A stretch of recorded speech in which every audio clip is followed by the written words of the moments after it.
Hello everyone, welcome to my channel. और आज की वीडियो में हम कवर करने वाले हैं क्लास 8th की हिंदी की बुक से लाख की चूड़ियाँ नामक पार्ट को। यह पार्ट लिखा है कामता नाथ जी ने। तो चलिए पार्ट को शुरू करते हैं।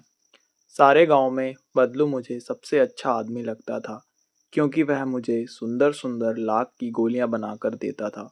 मुझे अपने मामा के गांव जाने का सबसे बड़ा चाव यही था कि जब मैं वहां से लौटता था तो मेरे पास ढेर सारी गोलियां होती, रंग बिरंगी गोलियां जो किसी भी बच्चे का मन मोह ले। अब यहाँ पर होता क्या है, जो लेखक हैं वो बचपन में अपने मामा के यहाँ हर बच्चे की तरह घूमने जाते थे और उन्हीं के गांव में एक चूड़ी बनाने वाला रहता था जिसका नाम था बदलू।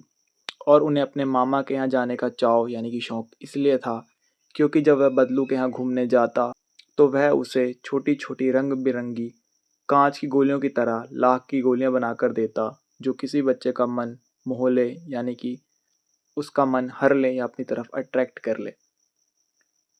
वैसे तो मेरे मामा के गांव का होने के कारण मुझे बदलू को बदलू मामा कहना चाहिए था, परंतु उसे बदलू मामा ना कहकर बदलू काका कहा करता था, जैसा कि गांव के सभी बच्चे उसे कहा करते थे।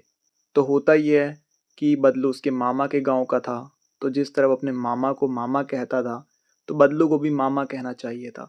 पर चूंकि वह गांव के बच्चों के साथ खेलते हुए उसके यहाँ मिलने जाता था तो वो उसे काका कहते, तो लेखक भी उन्हें काका कहकर पुकारते थे।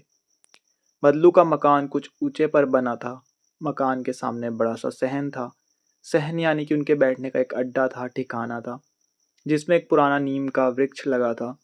उसी के नीचे बैठकर बदलू अपना काम किया करता था। जैसा कि आप यहाँ पिक्चर में जो कि दी हुई है देख सकते हो कि यहाँ पे एक बड़ा सा नीम का पेड़ है और उसके नीचे बदलू बैठकर काम कर रहे हैं। बगल में भट्टी दहकती रहती जिसमें वह लाख पिघलाया करता। सामने एक लकड़ी की चौखट पड़ी रहती जिस पर लाख की मुलायम होने पर वह उसे सलाख के सामने पतला करके चूड़ी का आकार देता।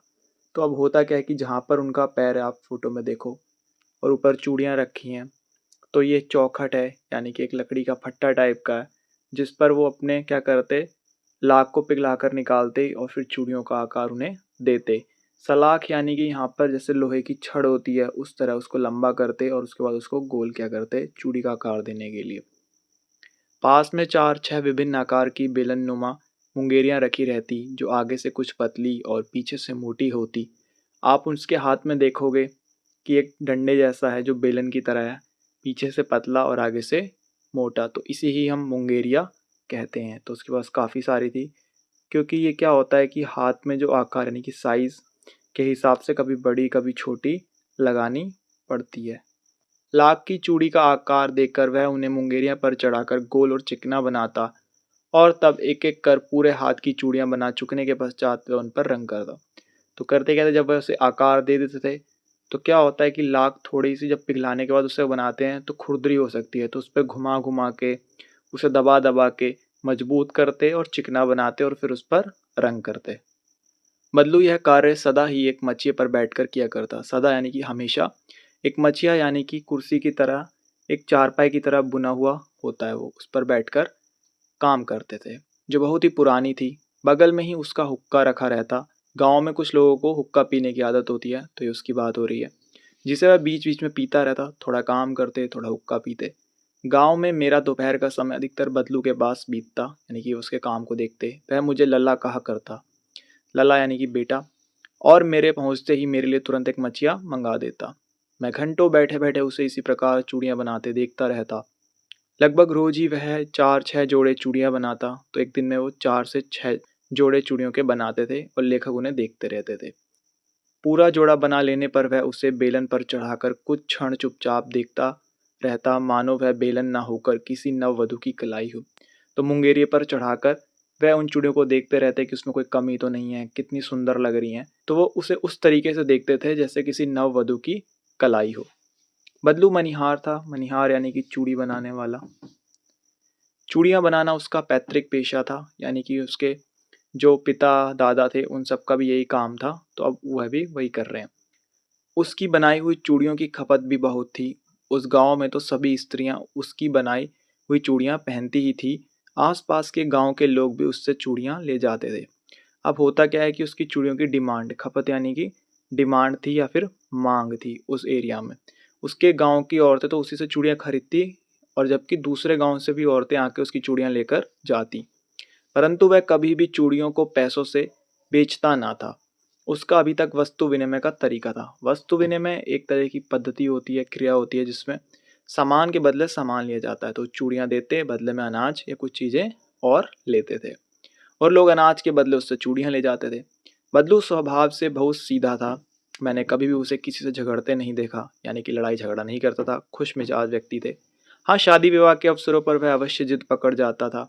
जीवन भर चाहे कोई उससे मुफ्त चूड़ियाँ ले जाए, परंतु विवाह के अवसर पर वह सारी कसर निकाल लेता था। तो होता था कसर यानी कि कमी, ठीक है। विवाह यानी कि शादी के मौके पर वह क्या करते थे, कोई उनसे चूड़ियाँ खरीदने आता तो उसे महंगे दामों पर देते थे। तो ये उनका ऐसा मिजाज था कि शादी के लिए अगर चूड़ी जा रही हैं तो महंगे दामों पर देंगे, खुशी का मौका है तो लोग ज़्यादा पैसे देकर जाएंगे और उन्हें दिक्कत भी नहीं होगी, इसलिए वो महंगी चूड़ियाँ बेचते थे। आखिर सुहाग के जोड़े का महत्व ही और होता है। मुझे याद है मेरे मामा के यहाँ किसी लड़की के विवाह पर जरा सी किसी बात पर बिगड़ गया था और फिर उसको मनाने में लोहे लग गए थे। यानी कि किसी ने कहा होगा यार, चूड़ी बनाने में लगता ही क्या है, जैसे दूसरी चूड़ी बनती है वैसे ये भी बनेगी। तो ज़्यादा पैसे देने पे मना कर दिया होगा, तो वो थोड़ा बिगड़ गए होंगे। विवाह में इसी जोड़े का मूल्य इतना बढ़ जाता है कि उसके लिए उसकी घरवाली को सारे वस्त्र मिलते, ढेरों अनाज मिलता, उसको अपने लिए पगड़ी मिलती और जो रुपए मिलते सो अलग। तो यानी कि इतनी महंगी चूड़ी बेचते थे कि उनकी पत्नी के लिए कपड़े मिलते, उनके लिए पगड़ी आती, अनाज आता और पैसे आते कि खुशी का मौका है तो ये सब तो मिलना चाहिए। क्योंकि सुहागन के हाथों में जो चूड़ियाँ होती हैं, लाल रंग की चूड़ी जो बनती हैं, उसी से पता चलता है कि इनकी नई नई शादी हुई है। तो उनको जो लेडीज़ होती हैं उन्हें भी चूड़ियाँ पहनने का शौक़ होता है। तो उनका इस तरीके से एक हक दिखाते थे कि मैं सुंदर चूड़ियाँ बना रहा हूँ उस नववधु के लिए। तो इस तरीके से वो ज़्यादा पैसे या फिर ज़्यादा सामान की मांग करते थे जब वो किसी की शादी के अवसर पर चूड़ियाँ बनाते थे। यदि संसार में बदलू को किसी बात से चिढ़ थी, यानी कि नफरत थी, तो वह थी कांच की चूड़ियों से। यदि किसी भी स्त्री के हाथों में उसे कांच की चूड़ियां दिख जाती तो वह अंदर ही अंदर कुढ़ उठता, यानी कि जल उठता, क्रोधित हो जाता और कभी कभी तो दो चार बातें भी सुना देता, यानी कि उनसे झगड़ने लगता। मुझसे तो वह घंटों बातें किया करता, कभी मेरी पढ़ाई के बारे में पूछता, कभी मेरे घर के बारे में और कभी यूं ही शहर के जीवन के बारे में। मैं उससे कहता कि शहर में सब कांच की चूड़ियां पहनते हैं, तो वह उत्तर देता, शहर की बात और है लल्ला, वहाँ तो सभी कुछ होता है। वहाँ तो औरतें अपने मर्द का हाथ पकड़कर सड़कों पर घूमती हैं और फिर उनकी कलाइयाँ नाजुक होती हैं ना, लाख की चूड़ियाँ पहने तो मोच ना आ जाए। तो कहने का मतलब ये है कि जब उसे झगड़ता देखता तो लेखक उसे समझाने का प्रयास करता कि शहर में तो ऐसा होता है। तो वो बहाना मारते हुए कहते कि शहर की औरतों की कलाइयाँ नाजुक होती हैं। वो कहना चाहता था कि वो नाजुक होती हैं, कमज़ोर होती हैं और लाख की चूड़ियाँ भारी होती हैं, अगर वो उन्हें हाथ में पहनेंगी तो उनके हाथों में मोच आ जाएगी। कभी कभी बदलू मेरी अच्छी खासी खातिर भी करता। जिन दिनों उसकी गाय के दूध होता वह सदा मेरे लिए मलाई बचा कर रखता और आम की फसल में तो मैं रोज ही उसके यहाँ दो चार आम खा आता। तो होता क्या है कि जब बदलू उनके यहाँ जाता तो अच्छी खासी खातिर यानी मेहमान नवाजी वो करते थे, उसको मलाई खिलाते और आम भी खिलाया करते। परंतु इन बातों के अतिरिक्त यानी कि इसके अलावा जिस कारण वह मुझे अच्छा लगता यह था, लगभग रोज ही वह मेरे लिए एक दो गोलियां बना देता। तो खातिरदारी करना वो एक अलग चीज़ थी, पर उससे मिलने इसलिए जाते थे कि जब वो चूड़ियाँ बनाने के बाद जो उसकी थोड़ी बहुत लाख बच जाती होगी वो उससे एक दो गोलियां बना देते थे और वह लेखक को देते थे, जिससे वो बहुत खुश हो जाता था। मैं बहुधा हर गर्मी की छुट्टी में अपने मामा के यहाँ चला जाता और एक आध महीने वहाँ रहकर स्कूल खुलने के समय तक वापस आ जाता। तो हर गर्मी वो क्या करते, जाते रह कर आते और जब स्कूल खुलने वाले होते वापस आ जाते। परंतु दो तीन बार ही मैं अपने मामा के यहाँ गया होऊंगा, तभी मेरे पिता की एक दूर के शहर में बदली हो गई, यानी कि उनका स्थानांतरण या फिर ट्रांसफ़र हो गया होता। तो अब क्या होता है कि दो तीन बार गए, उसके बाद नहीं गए होंगे जल्दी, और एक लंबी अवधि तक मैं अपने मामा के गांव ना जा सका।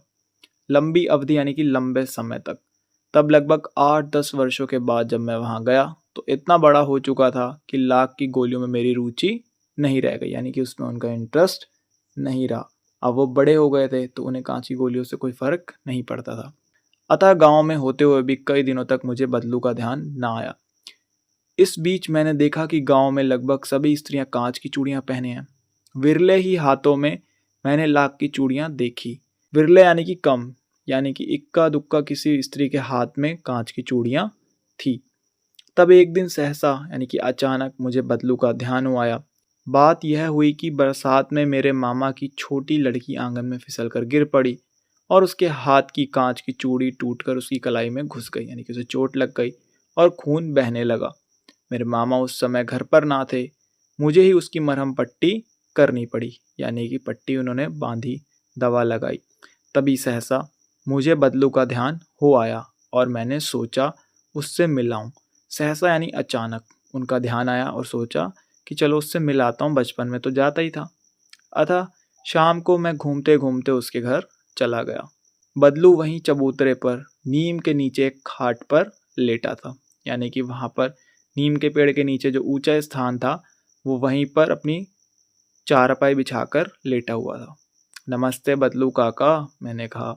नमस्ते भैया, उसने मेरी नमस्ते का उत्तर दिया और उठकर खाट पर बैठ गया। परंतु उसने मुझे पहचाना नहीं और देर तक मेरी ओर निहारता रहा, यानी देखता रहा। अब होता क्या है कि आपको कोई नमस्ते करेगा, भले आपके ध्यान में ना आए कौन हो, तो वो आपका जवाब तो देगा ही देगा। मैं हूँ जनार्दन काका, आपके पास से गोलियां बनवा कर ले जाता था। मैंने अपना परिचय दिया, यानी कि अपने बारे में बताया। बदलू फिर भी चुप रहा, मानो वह अपने स्मृति पटल पर अतीत के चित्र उतार रहा हो। और तब वह एकदम बोल पड़ा, आओ आओ लला बैठो, बहुत दिन बाद गांव आए।